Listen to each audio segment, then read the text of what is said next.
Hi there folks, welcome to the live and exclusive broadcast of the Skip Barber Monday Lights, coming to you live from New Hampshire Motor Speedway. And before we get into it, welcome Alex back to the booth, and it's going to be an interesting race, I'm sure. We've got quite a big field out there. Yeah, thanks very much, Bernie. Thanks for having me back. We do have a big field of 19 cars, 38 across the two splits that have turned up for Monday Lights. It's been a slow week as far as participation goes. It'll be the slowest week of the season to this point after the massive week last week. But once again, I'm really pleased to say we've got the second highest strength of field for the week as a result. And so another great night for Monday Lights. It certainly is, and just turn down the volume a bit. Those cars are a bit loud, believe it or not. Yeah, I was quite surprised. We had a late rush, folks. 38 drivers signed up for tonight's run. The last race, we only had 18, so they've all come out for tonight's race, which is fantastic. Let's have a look at our weather, though, while the guys are out there qualifying. So the weather's, gee, it's hot out there today. Partly cloudy, wind speed 9 kilometres an hour, and according to my telemetry, Alex, 42 degrees Celsius is a track temp. That's right, Bernie. It's pretty hot out there. It's been pretty hot here all week in the races that I've been a part of. 41, 42 degrees is not uncommon, been as high as 44, and I think I saw a 46 at one point. But at these temperatures, tonight's session will probably see in around about the 1 minute 08 range for the qualifiers, and the guys up the front will be pushing hard to get that for sure.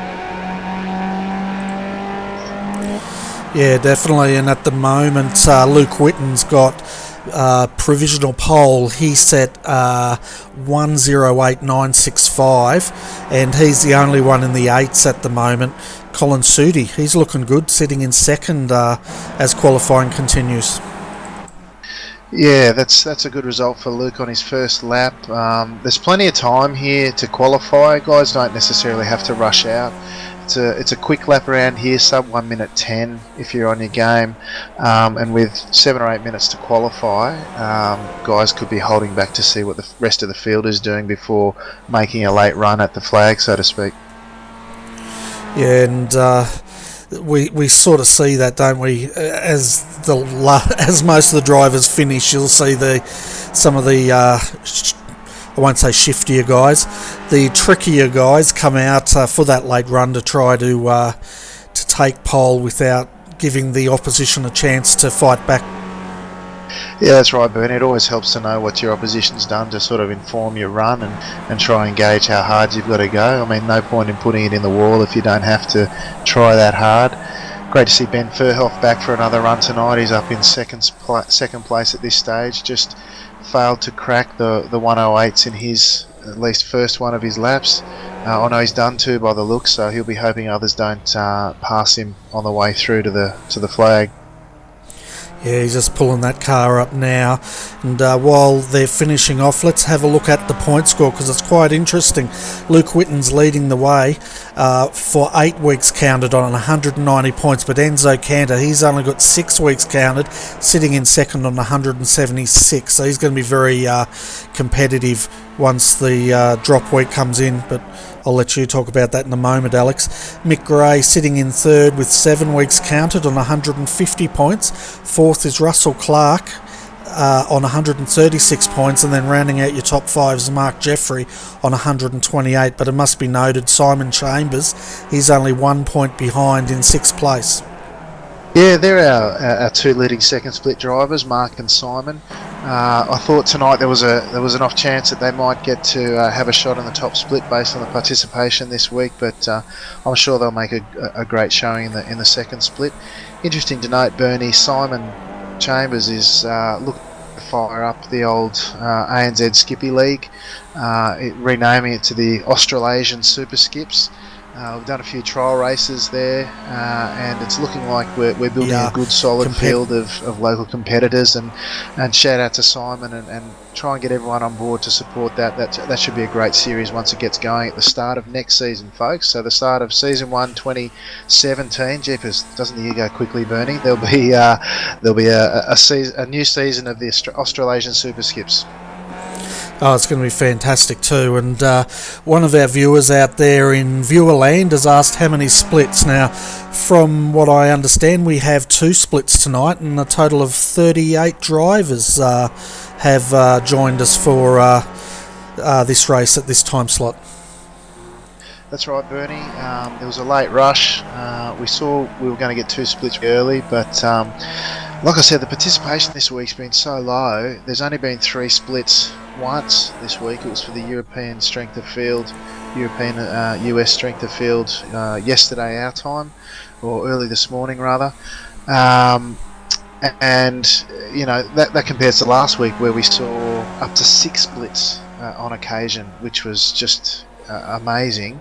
But again, the likes of Enzo, one of our strong overseas drivers, has turned up again tonight because, you know, I checked him out earlier. He'd run 3 races, including, you know, one of the highest strength of fields overseas, and he hasn't scored good points for the overall championship. So once again, Monday Night Lights turns out to be a great vehicle for the local and international guys vying for the overall title to get a good hit out. Yeah, it certainly is, and it's the last opportunity I think they have. Well, one of the last, because it's the last night of the week from what I understand, and then we start as of tomorrow the next round, which will be round 10, and I'm not sure where they're going for the next round, but yeah, Bernie, we're off to Sonoma next week, mate. Yeah, and you're right, it is the last opportunity really for a high strength of field of the week, as the guys look to have all finished their qualifying now and almost ready to take the grid. Yeah, and while they're doing that, let's have a look at our grid. So Luke Whitten, we'll start from pole position with the 108.965. Enzo Cantor, he jumped up to second, so keep an eye on him. 108.985. Ben Furhoff will start out of third, followed by Colin Sudi out of fourth. Out of fifth will be Kevin Henderson. Sixth, Sam Catacasinos, followed by Russell Clark in seventh. Mick Gray will start out of eighth. Darryl Ridley ninth. Keith Sharp out of 10th. Out of 11th will be Jason Willman, followed by Benjamin Soko. Kelly Wilson out of 13. 14, Brad Parkin. 15th is Mark Jeffrey.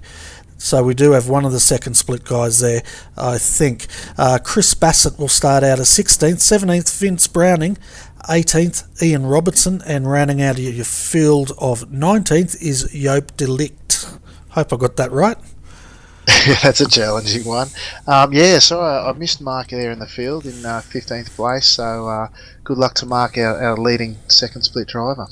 Yeah, it's great to see him up there and having a run in the top split, and we'll let you guys know how he progresses as this race goes on, I guess.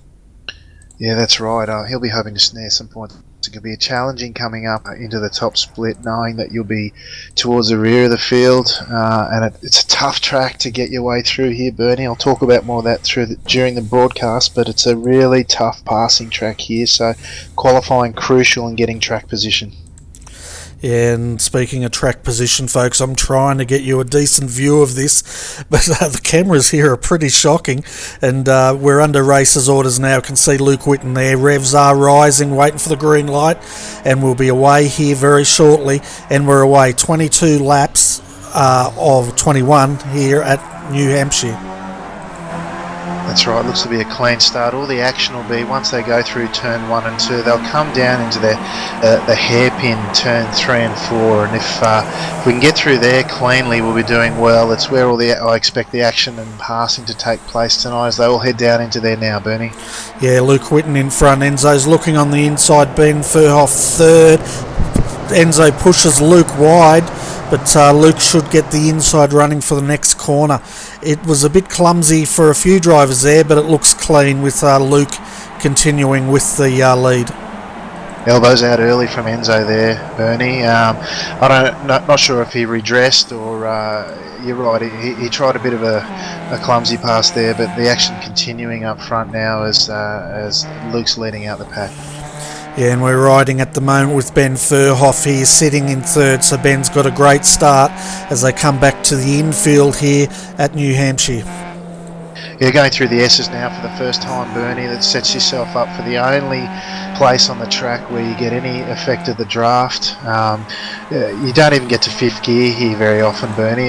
So that it's really not a draft track at all. Not a draft to pass track. It's what I call a pressure to pass track. It's really pressuring the guy in front into a mistake is your best opportunity of getting a pass around here, Bernie. Yeah, and we can see now another driver, Colin Sudi's doing just that, putting the pressure on Kevin Henderson. Both of these drivers had a good start. They collect wheels, but they continue on, and very aggressive driving by these two at the start of this race. Absolutely, Bernie. I've just seen Mick Ray in the pits. He was heading onto the infield section, copped a big bump on the inside of that corner off into the infield, and looks like he's copped enough damage there to take it into the pits, which is a shame. His competitive night's over. It certainly is a shame. And we can see Kevin Henderson also pulling up now, and he's stopped the car. Oh, that's a shame for Kevin. He's had another rough night by the looks of it. I'll just see if I can find what's happened there. He's come out of the carousel safely, come up over the hill, down into turns 9 and 10. He's run it wide. Looks like Colin's had a look up the inside. I don't know what's happened to Kevin there. He's just sort of pulled it up. No incident to speak of that I can tell, unless he's blown his engine. No, he's continuing on now, but he dropped to the very end of the field and he was flickering a bit, so maybe he thought he was going to have internet dropout issues, but he's circulating still. Colin Sudi now comes up to 4th, Russell Clark 5th, Sam Katakizinos having a good run, and he'll be wanting to have a good finish tonight because he had quite a big incident last week, didn't he? Yeah, I was talking to Sam during the week. He was disappointed with how it worked out last week. Obviously, it was quite a big wreck. Not one of his finer moments, and I know he thought a lot about it during the week. I was talking to him about Twitch streaming. Actually, he'll be streaming this race in conjunction with us tonight.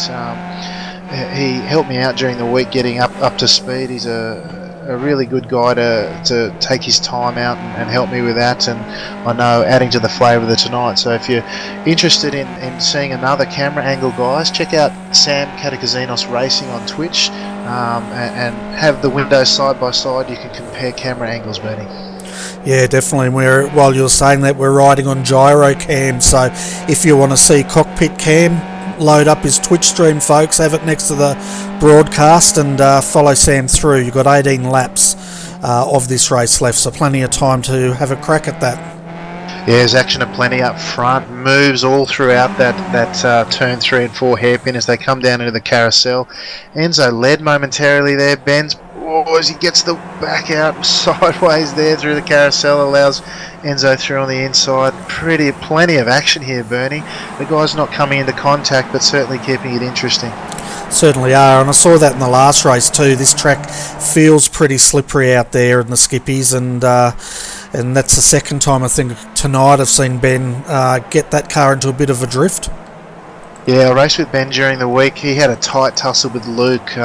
Luke ended up winning out on there when Ben put a couple of toes on the grass and ran into the wall, unfortunately. It was good-spirited about it, but he certainly sets a cracking pace, and if he can hang on to the back of these two as Enzo gets the wiggles again through the oval section, coming into turn 2 there, should make for another exciting race.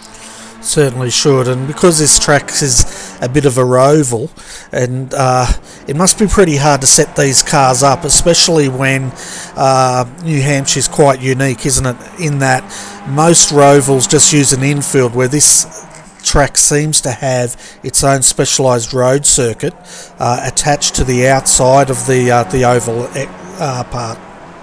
Yeah, it's funny, Bernie, as Colin Sudi puts a toe in the grass coming out of the carousel. Russell Clark thought better of going up the outside with Sam straight behind him as well. It's not a section of the track you want to really look unless there's a major mistake. But as you were saying about the track here, it is very unique. The extension of the oval part to make the road circuit extends beyond the bounds of the oval. Very unique amongst oval tracks. Look, despite the lack of popularity here this week, it's a great track to race on. Really technical. I've sort of coined the phrase, it's the Oran Park of Rovals, Bernie. Very technical, tough to pass, but a lot of fun to race at. Yeah, it definitely looks like fun. I think I drove around it earlier in the week and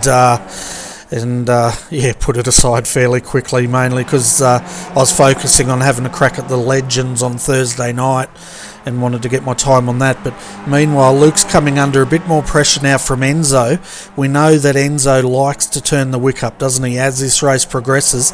It's an interesting position though, because he normally likes to lead, and at the moment he hasn't really had that opportunity.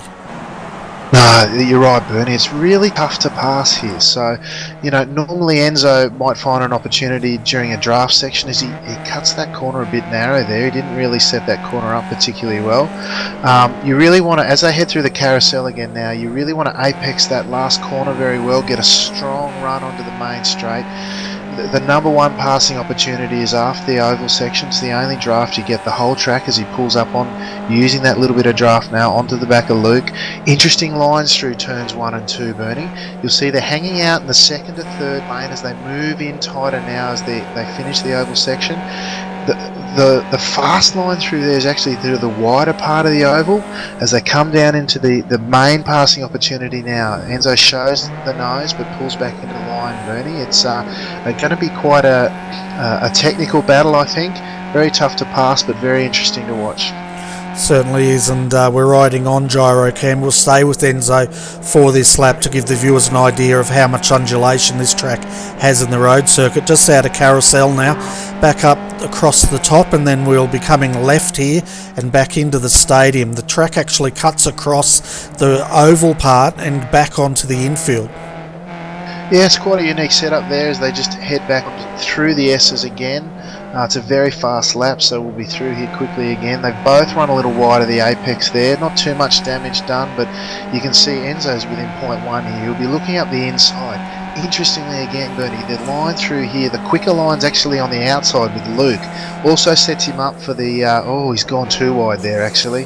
I don't know if he clipped the wall or not, but that will have cost him that position and sort of give Enzo a free pass, really, as Ben now trails right up closely onto Luke. I doubt he'll have a look. Luke takes a defensive line in here. That's a costly mistake from Luke there. He was really in not only in the first place with track position, but really not in too much danger there if he drove it right. Small mistakes cost him big time, Bernie. Certainly did. He looked very wide. We're actually on the gyrocam looking at him, and when Enzo turned in, Luke was way high, right up near the fence, as you called it. Looking back in fourth at the moment, Colin Sudi, he's still coming under pressure from Russell Clark. Sam Casinos is just hanging on the back of this, and then in seventh and losing a little bit of touch is Keith Sharp. Yeah, Keith's now within 0.7 on the back of that pack. He's still relatively in touch. As I said, not much to do with draft here, but Sam now putting pressure onto Russell. Keith will be happy there. If he takes a good line through the oval section, he won't lose these guys here. Colin, similarly, he's got about a little over half a second on Russell. That's a second nice pack forming there that they'll be having fun out there, Bernie, and enjoying the racing, no doubt. Yeah, they certainly will, and these guys are 3.2 seconds behind third place Ben Furhoff. So we've got two groups here, and Enzo's taken the lead, folks. So Enzo's in the lead, Luke Whitten second, and Ben Furhoff third. Well, of course he's taken the lead. We're riding with him, weren't we? Yeah, that's right. I'm just watching a bit further down. I've got my eye on Mark Jeffrey at the moment, currently sitting on another pack of four with our new driver Yope, Jason Willman and Benjamin Soko running all together. Mark will be feeling pretty good at the moment. He's in the last point scoring position, so his venture into the top split so far is going really well from that perspective, but at the same time he'll know that he can't afford to lose any more positions, and he's got Chris Bassett's coming up behind him, really sort of sniffing around, and that could be costly for him. It's great to be in the top split, but harder to get points if you're not used to the pressure. Yeah, especially when he's 1 point behind Simon Chambers. So Simon will probably be in the second split. So Mark really has to hang on to this position because no doubt Simon will be very strong in that split. Yeah, Simon will be hoping for a good run. He will have seen that Mark's not in there. As it looks like Yope's looking up the outside of Jason now, coming into the hairpin again. He's got the line there. Jason goes around the outside, 2x2 through there. Jason a little bit over the bumps there. That'll cost him the run. Hopefully he won't go on the grass there. And again, Mark's just looking on, hoping that he doesn't get attacked from behind and maybe to take advantage of some of this close racing, Bernie. Yeah, well, if he can jump up another position or so, he's going to really shore up that points haul, which is what he's going to need tonight. But meanwhile, up front, well, it's settling down a little bit.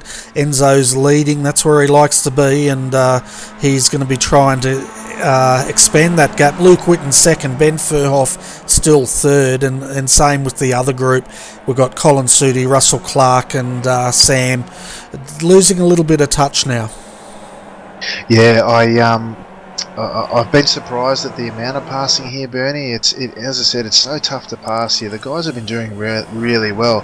We've really only had we've had 3 guys visit the pits, one retirement in Kelly Wilson, but the racing has been really fast, really clean, but they all know how important track position is here, Bernie. There's no draft to pass, it's all pressure to pass, as I was saying. It looks like Luke made a little error that's let Enzo past, and Enzo likes being in front. He likes to do his little wiggle at the end after a race victory, and he'll be, and we saw early on he had the elbows out through the first hairpin, so we know Luke and Ben have got their work really cut out from here in this lead pack if they expect to get past Enzo from here. Oh, for sure, and if the viewers are wondering what that wiggle's all about, well, I'm sure he'd do the old Lewis Hamilton standing on the top of the car if he could, but iRacing doesn't allow that. The best he can do is wiggle his steering wheel. Yeah, that's right. Not that level of interactivity yet. Maybe in the future. That second pack that we were watching before, 4 through 7, looks to have split up a bit now, Bernie. Keith Sharp looks like he's dropped off the back of that pack, leaving Sam, Russell, and Colin to fight it out. Even still, there, Sam's almost lost touch with Russell there. If Russell's smart, he'll stick on the back of Colin's toe. Colin's really quick local driver. Russell is as well, of course, but and Russell, I should say, actually is doing really well in the overall championship. He's currently sitting just outside the top 20 in the overall championship standings, but he'll be looking to secure a strong set of points here. If he can hold a top 5 finish tonight, that'll sure up his Monday Light Championship opportunities as well. Yeah, it certainly will, and the thing is, with these two up the front, Luke is leading the championship at the moment and Enzo's second, so Luke will not want to lose another position to Ben here, because he doesn't want to see that gap fall any further. Because it's interesting, isn't it? Enzo, even though he's second in points, he's had 2 weeks less than Luke has. Yeah, he's really in the box seat, I have to say, Bernie. Enzo, as far as the Monday Lights Championship goes, as the leading pack comes out of the turn 3-4 hairpin and heading down into the carousel now. Short of blowing up several engines and not racing the full complement, Enzo's got to be odds on from here. He'd have to have a pretty bad run of luck, to be honest, with the point spread as it is, with a couple of races in hand. So as much as Luke's sort of trying to put pressure on and have a good result tonight, equally he'll be trying to force Enzo into some sort of mistake to keep his championship hopes alive at the same time.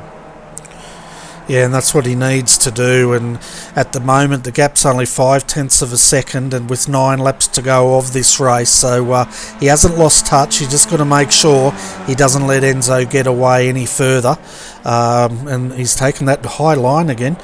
He's interesting how he's doing that. It might be because he's got a bit of front wing damage on that car, but Luke's very wide, and yeah, I nearly cringed too. It looked like he might have clipped that wall.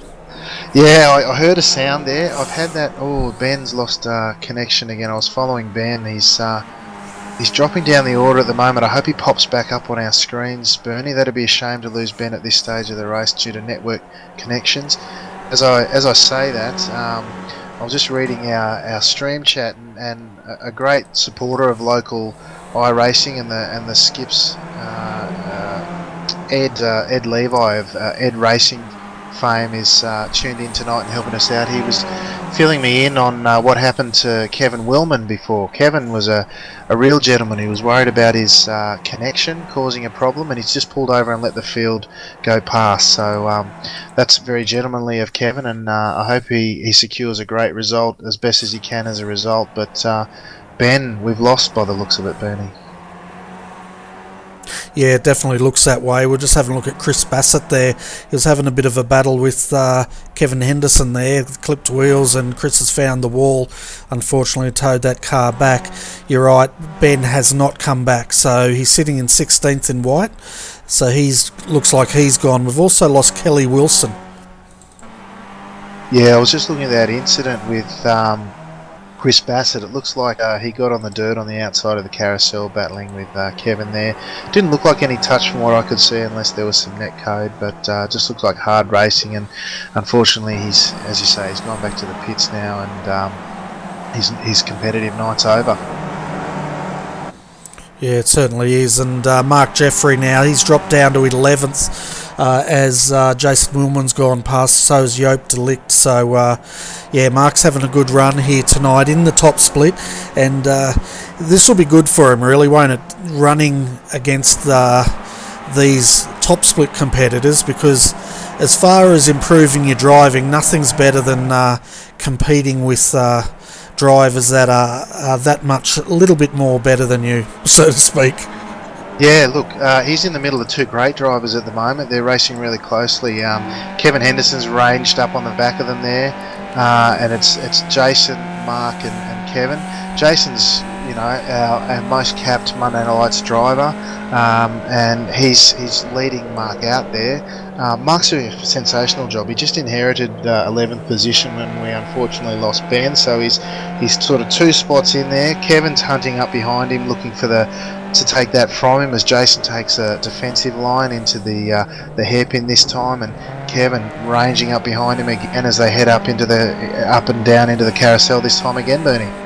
Yeah, and Mark was trying for the undercut there. He knows how to place that car. He just didn't have the momentum to pull it off as Kevin goes right up on the back of him. And yeah, Mark's doing a great job. Yeah, he's doing really, really well. Was it Vince ranging up behind them as well? No, I miscalled that, sorry. There's someone coming up behind them. I can't quite see who that is, Bernie. I thought it was Ian Robertson, but number 14 it is. I'm just having a look. It's Brad Parkin. He's 1 lap down. Yeah, my apologies. Oh, as Kevin's into the back of Mark there, unfortunately, and he's turned him round. Mark seemed to run a bit wide through that corner, and unfortunately the two have had a coming together. That's a shame. We were just saying how well Mark was going there, and he's had that unfortunate incident, Bernie. Yeah, we'll have a look at this on our replay from Kevin Henderson's gyro cam. Yeah, it looks to me like Mark there, he's just struggled through the S's there as he's looking to get a good run onto the main straight. The back of it stepped out. He's probably touched the brakes there going through there, and Kevin's just sort of driven as if the corner was naturally there. Probably didn't account enough for Mark, and unfortunately they've had a coming together, and that's Mark's great run put in jeopardy, unfortunately.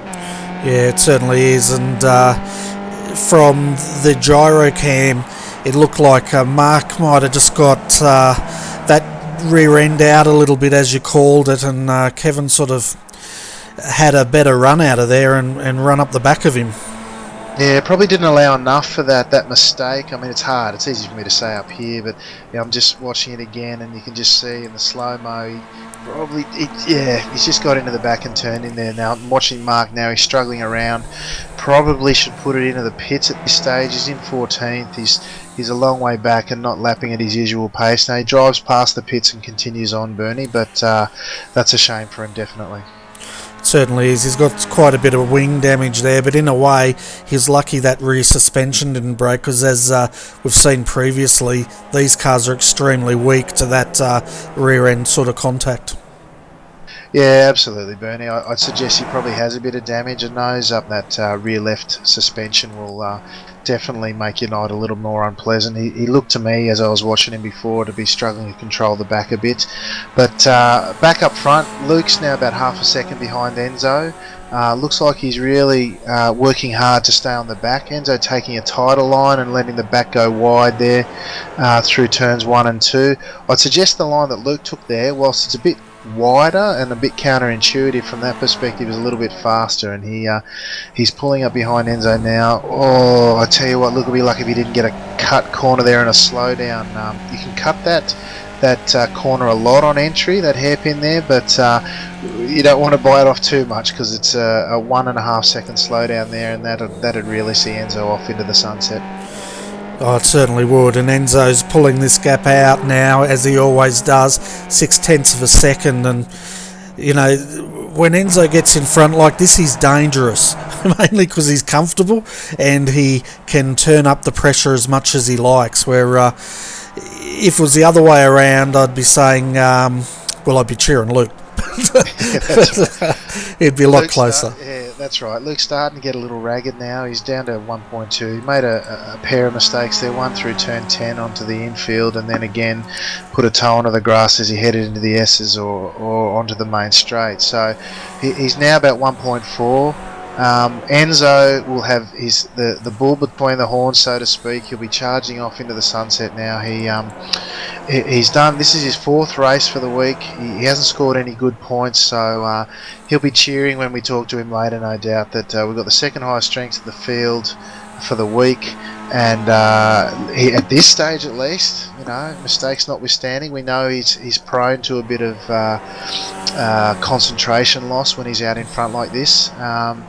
That notwithstanding, he'll be grabbing a hatful of overall championship points, and certainly narrowing the gap to Luke in the Monday Lights Championship, because Luke's now on to drop rounds, whereas Enzo's got a couple in hand, as we said. Yeah, that's right. And once we get those drop rounds taking effect, as you said, Enzo's going to be in the box seat here. We're coming up to the last lap here, folks. Enzo's going to take the white flag now, and or is he? Yes, he is. And 1 lap to go. Yeah, surprisingly, Luke's got the fastest lap of the race, just by a 10th. But barring incident now, Enzo looks like he's going to run away with it. Pick of the battles at the moment for the top 5 looks to be Russell on the back of Colin. He's just over half a second outside, but he may have settled for 4th here. Just behind him, Sam Katakazinos has fallen off the back of that pair. And again, the top 5 looks to be sorted, all bar the any unforeseen incidents at this stage, Bernie. As you say, that Russell got into the dirt, and this is going to cost him as Sam pounces on the inside here, coming into the carousel. Push it, Sam. Yep, Sam's taking it. There was a bit of netcode there again as Russell's car jinked. I'll tell you what, Bernie, you could have driven a truck through those cars then, and Russell's really struggling to hold on to it now, as I think Enzo's crossed the line, or crossing the line, but hopefully Russell can hang on here, Bernie. He's got Keith ranging up behind him, but I think he'll make it to hang on to the top 5 finish there. And there goes the Enzo wiggle as Enzo takes the checkered flag once again here. Round 9, New Hampshire. Luke Whitten 2nd. Colin Sudi comes home in 3rd. Sam Katakazinos, where did he come? 4th. And Russell Clark 5th. Yeah, an unlikely jump of position there for Sam into 5th place. Into 4th place as that error from Russell cost him, and then the subsequent netcode. That was very unfortunate, actually. The netcode there, Bernie, as the remainder of the field starts coming across now. Yeah, we're just going to jump back and have a look at what set Russell Clark off on this. He pretty much ran onto the dirt, but we'll have a look at the replay all the same, and then we'll have a look at the final positions here. Yeah, I'm just going back to look at it now. As you say, he got wide onto the grass out of the hairpin turn 4 there, and as he's come back on, Sam's ranged up on the inside. Russell left him the room there, could have taken cut across him, but really did the right thing. But then, yeah, he got pushed out. You seriously could have put a third car in there, Bernie. That's a shame. I'm glad it didn't cost him too much. He's my fellow Flying Hellfish teammate there, and top 5 positions pretty good as a result of that. He could have cost him a lot more. That's just an unfortunate part of internet racing, Bernie. Yeah, it certainly is, and I tell you what, that net code, when you just saw Russell get that front wheel tap, there was a good half a car width, between the two of them. Yeah, like I said, mate, I reckon he could have gone 3 wide through there with someone in between them almost. That's an interesting turn, an unfortunate turn of events for Russell, but I'm glad he got a top 5 nonetheless. Yeah, it's good that he got that car through to the finish, and it could have been a lot worse. He could have suffered steering damage or anything after that unfortunate contact. But let's have a look at the final positions, folks, here at New Hampshire, so you can see where your favourite driver finished tonight. So Enzo Cantor takes out the win once again for the Monday Light Skip Barber series. I'm having one of them nights. Luke Whitten's second, great drive by Luke. Colin Sudi, great to see him come home in third, followed by Sam Katakazinos in fourth. Russell Clark survives and holds on to fifth. Keith Sharp comes home in sixth position. Darryl Ridley, seventh. Eighth was Benjamin Soko, followed by Joab Delict in ninth. Joab had a really good run. 10th was Kevin Henderson. Another great run by Kevin there. Dropped to the back of the field first or second lap and worked his way back up to 10th position. In 11th, Jason Willman, followed by Vince Browning, home in 12th. 13th, Ian Robertson.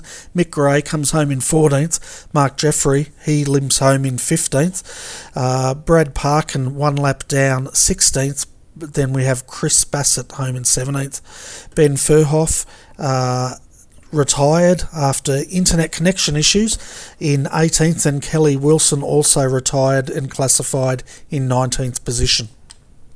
Yeah, great podium finish for Colin Sudi there, Bernie. That'll help with his overall championship aspirations. He's a regular here, and he's had a couple of rough weeks, but that'll certainly hopefully help him shoot up the order. Notably, we're missing Anthony Mansarella tonight. Didn't make it for this track. He may not own it, but one person we didn't mention tonight again in those results there was Darryl Ridley. He was up quite a few positions. He was up 2 positions, I should say. Really strong local driver. Really great to see him supporting the series. But the mover and shaker, as you mentioned, was our new driver here from, I think it's from Germany, the Benelux. I'm not even sure how to pronounce the club name, but I think it's Germany and the Netherlands. He's up 10 positions. He qualified in 19th, right at the back, and he's up 10 spots into 9th, Bernie. That's an outstanding effort. Yeah, it certainly is a fantastic effort, and his laps looked very consistent as well. His fastest was a 109.347, and then he bettered that on the last lap with a 109.205. So can you imagine if he had qualified that up further, he would have been really up there fighting for those podium positions. Yeah, he would have been really competitive tonight. Hopefully won't be his sole appearance for the series. Someone who can pull off that on a first crack will hopefully be joining us again. I'm also really pleased to see Keith Sharp. I think he's from Ireland, judging by the accent. One of our overseas visitors. He's had a few rough weeks with us. He's top 6 tonight, which is a good outcome, and I hope we can keep him coming back. It's great to have some overseas visitors. Unfortunately, Mick Gray, I can't remember what happened to Mick. I think I saw him go through the pits and call it early in the race. He's dropped 6 positions as a result of that from the grid at least, and finishing 14th out of the points, as has Mark Jeffrey. Really disappointed for Mark. Unfortunate that incident we saw with Kevin, and just behind there, another newcomer to at least the top split, Brad Parkin. He's finished in 16th, as you said. I raced a few times with Brad this week. He raced really well. He did a lot of pressuring from behind, didn't make any silly moves. So I assume he's had an incident to finish back there, because he was a really strong driver. It looks like he's had a visit to the pits at some stage, judging by the telemetry. And shame for his first appearance to end up there, but great to have him here nonetheless.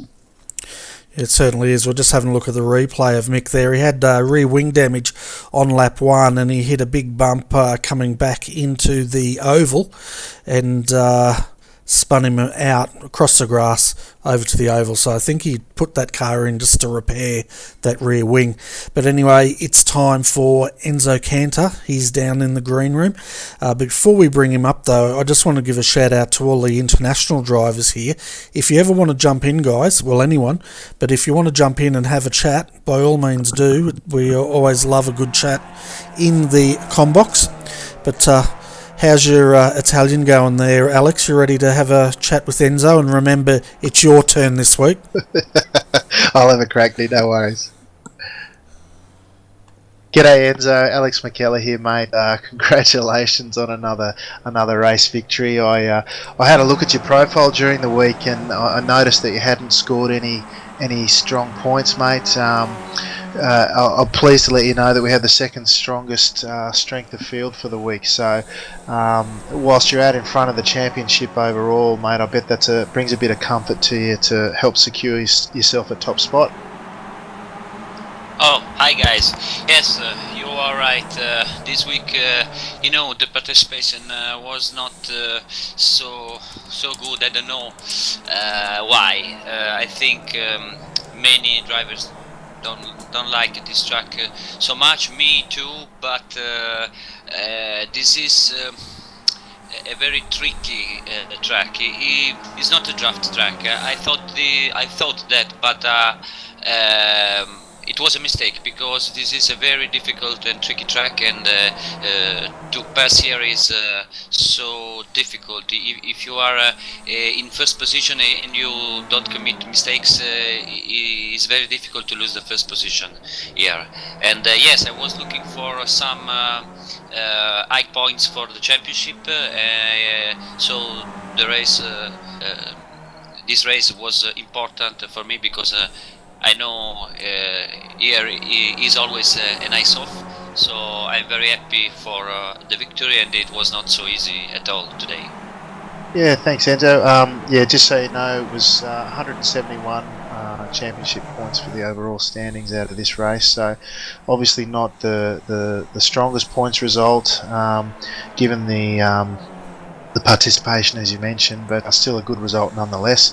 I'm interested to hear your comments around how hard it is to pass here. I did a number of races here this week as well, and found it, as you say, really tough to pass. And you were fortunate there. It looked like you got a great run out of the last corner and moved to the inside of Luke into turn 1, and then he left it out wide. I wasn't sure what he did and what happened there. Are you able to give any insight? Because that then led you to be in front and run away with it in the end. First of all, I have to say sorry to Luke, because in the turn 1 of lap 1 I was a bit wide. The track was a little slippery, so I lost for a while breaking point, so I was a bit wide. Fortunately, he saw me, and then I left him to maintain the first position, because it was not funny to overtake in that way. And his pace was very fast. I knew that, because I saw in the TT this week that he was very fast, so I was not sure at all to pass him. I think he did a little mistake in the last corner, so I took it very well. He did not take it very well, so this is the reason why I passed him in his way. He left me the inside because he was slower, and he could do anything to keep the first position. So I was lucky for the mistake, for him, his mistake, and I was not sure to. I'm not sure I could pass him without that mistake, because then tried to drive in a conservative way because this track, is very tricky and it's very easy to commit a mistake but he was very near. It was impossible to go away, and in the last 3 laps I decided to push hard again in order to don't risk to lose the victory in the last corners. Yeah, mate, you did well. I commented during the broadcast that you've mentioned suffering occasionally from losing concentration. I was worried about that for you, but yeah, on that pass, you're right. You got the good run, and it was interesting.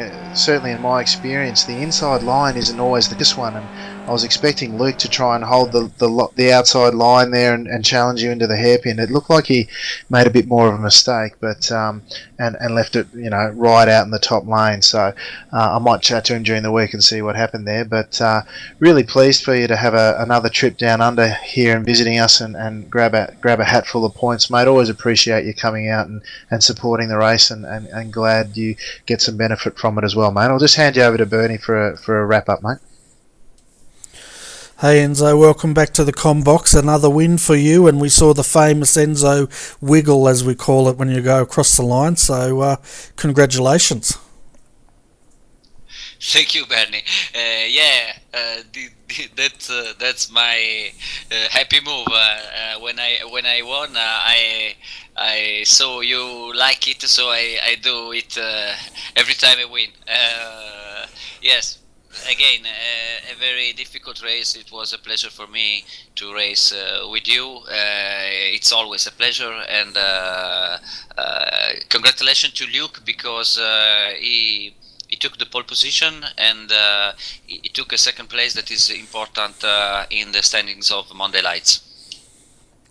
Yeah, he did a good job, and it was great to see you turn out for tonight. New Hampshire, I think a lot of people don't like this track, but I think it's a bit of an underrated track in that it looks like a very unique road racing layout, probably the only layout type of ovals that go outside the oval and then back in again. What are your thoughts on this track? Do you actually like it, or is it one of those you'd best avoid? In the first part of the week, I wrote on the forum that I didn't like this track so much, but perhaps the reason is that it's not an easy track to understand how to drive on it. So in the first practice, you don't understand where you can do the fastest time, and you have to practice and practice in order to understand very well all the corners of this track. Because if you take a corner a bit too fast, you lose speed for the next corners, and your lap is too slow. So it's very tricky, and now I can say I like it, and I didn't find yet a consistent pace, as you can see in the race, because I was not so fast all the laps, but I think this is a very good track and underrated without a valid reason, I think. Yeah, well said, and I guess tonight's win means a lot to you as well, as far as your World Championship campaign goes, because we've had a pretty pretty strong showing here tonight, which would no doubt help with the iRating. Yeah, yes, this is a very important race for me. All the Monday Lights. Every week it becomes more and more important, because there is always a nice off race. I can gain iRating and important championship points for the official series. So yeah, as I told in the past, I will continue to race here till I can, and yeah, I'm so happy to race here. Yeah, it's always great to have you here too. So before we let you go to have your lunch, because it's probably lunchtime over there, I think it is, you better give a shout out to your sponsors and your team and everyone else that's helped you with tonight's race. Yes, as always, my team Ivano, my team Ivano Racing, my sponsors Trustmaster, TRL and Cube, my teammate Fabio Mantellini and Maria Concetta for logistics, and thanks to you, because it's always you do always a very good job, and it's very amazing to look at the broadcast after the race. I'm going to watch it before lunch. Fantastic. Well, go and enjoy your lunch, Enzo, and we hope to be speaking to you next week at the Monday night's lights. Thank you again, and good evening to you. Now, Alex, you didn't get to practice your Italian. I know. So I completely forgot. I think I did want to mention now that Enzo's popped away. I didn't want to embarrass him while he was here. He contacted me during the week about the earthquake in New Zealand. He reached out, and of course our club's Australia, New Zealand, so he wouldn't know that I'm an Aussie. But he reached out just to see that how we were travelling and touch base with us. And again, I'd like to send out my thoughts to those guys in New Zealand who have been affected by yet another earthquake. It's an ongoing problem over there. I think in the past few years they've had a couple of major ones. Looks like some more loss of life this week. So thoughts and prayers are out to the guys in New Zealand. Yeah, definitely. I'll second that. We're very close to our New Zealand brothers over there, and my thoughts go to them as well. I was a bit confused because the papers here this morning said it was Christchurch, but apparently the radio was saying it was Wellington, so I'm not sure. I'm assuming it was Wellington, and our papers got it wrong. Yeah, I'm pretty sure they got impacted down in Wellington. Yeah, it was. I haven't gone too deeply into it yet, Bernie. I was going to spend tonight reading up and reaching out to a few folk I know over there just to make sure they're okay. Coming back to happier thoughts. Great to have Enzo back, and some of his comments there are great to hear. I mean, we're building this into a really strong race. What I really like is that we can attract the likes of Enzo, who, at least in the official championship, is sitting at number one. But what it does really for the likes of Luke Whitten, who we saw again be so competitive tonight, he's sitting top 5 at the moment, and having a local club, Australian New Zealand club member up there competing like that, and having this platform here to maintain that competitiveness, that means you don't have to get up at 2 and 3 in the morning. So to race those European and American strength of field, so it's a fabulous opportunity for our local guys, and it's a great platform we're building here, Bernie. Yeah, it certainly is, and that's what we're all about on the Monday Lights, getting that platform for the Aussie guys to be able to compete against the top-level European guys. Hopefully we'll see a lot more of Europeans turn up. Not too many, but a few more would be great. But yeah, that's right. That's right, Bernie. I was just going to cut over and have a look at a bit of the second split action tonight. I know we had a few of the guys from the second split interacting with us on the stream. Interesting turn of events, really, with Mark Jeffrey unfortunately missing out. He sort of won out in one respect. He was the car number 19, so the last guy into the top split, but in doing so, and we saw the unfortunate incident that he had with Kevin, he's missed out on points here, and his main rival in the championship standings, Simon Chambers, who we spoke about earlier, he's finished second. He's on the podium there, so he's going to grab a bag full of points from the second split, and he'll be the beneficiary there. He'll jump Mark in the standings, I would suggest, based on that result. So another performer there, regular, was Craig Deshon. He's sitting currently in 10th position in the standings overall. He finished 5th. So again, another bunch of points there for Craig, and another good result from the second split, Bernie. Yeah, and the podium for the second split, Angelo Athanasopoulos won that race. Simon Chambers second. Matthew Hobbs came in third. So that's your podium for the second split, and I'd like to thank Simon for letting us know that. But yeah, you're right. It's a bit of a poison chalice, isn't it? If you're in the second split, you're racing for the points, you make it to the top split. It's great to be in the top split, but as far as points go, it can go against you, which unfortunately tonight it has for Mark, but no doubt he's traded some points for that experience of racing in that top split, and he was doing a great job until that contact. Yeah, he made a small mistake there, and it's him, unfortunately, with that incident with Kevin. I'm sure, as you say, it's a mixed blessing.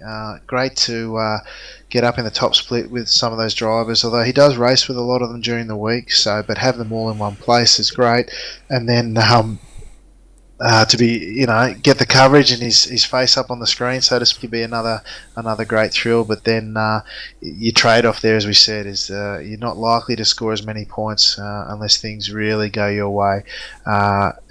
His only issue with that tonight was of his own making, unfortunately. A little bit of a mistake, and then if he hadn't done that, I'm sure he would have been in for a great result. Kevin might have got past him, but he still would have been in the points. So, shame for Mark there, but I'm sure he'll be back next week for another crack at it. Yeah, for sure. So, looking at the point score at the moment, that gap between Enzo and Luke Whitten that'll close, especially once a drop round comes in. Enzo, I predict, will be leading this. Excuse me. Mick Gray, he came home in 14th, so he may drop down because where Russell Clark came home in, where did he come home? 4th? 5th? He came in 5th, and yeah, so he is going to close that gap towards Mick. And then, of course, Simon. Well, that's going to be interesting to see where Simon ends up, because he's going to jump Mark for sure, but I'm just not sure how many points he's going to get and how close he'll be to Russell, but he'll definitely move up to 5th. But we'll find out next week after you've done the points, Alex. Yeah, that's right, Bernie. Just taking a quick squeeze at things at the moment. Luke's actually got a 0 point from last week, so Enzo's not going to leapfrog him this week, but he'll, with another good result next week, it'll be more neck and neck than I probably gave it credit for. Having a look there, Russell's got a couple of 0 point rounds in there, so he'll be continuing to jump up in big point allocations when he scores well like this. So, and both Simon and Mark have 0 point rounds to drop. So yeah, look, based on that, Simon will jump Mark pretty well. He won't quite catch Russell. He might even catch Mick. So yeah, look, the points are really starting to shape up now. Drop rounds will start getting the cards to fall a bit more towards the final stages in the coming weeks, Bernie. It's starting to heat up. Yeah, it certainly is, and round 9, so I've only got, another 3 rounds to go of this season, and it's definitely shaping up to be another good ending to this season. But also, folks, if you like your Corvettes, tomorrow night's going to be a treat. Adrian and myself will be broadcasting live the Red Pepper Racing Corvette C7 Championship that kicks off tomorrow night at Twin Ring Motegi. So if you want to check those guys out, join us tomorrow night, 8:15 p.m.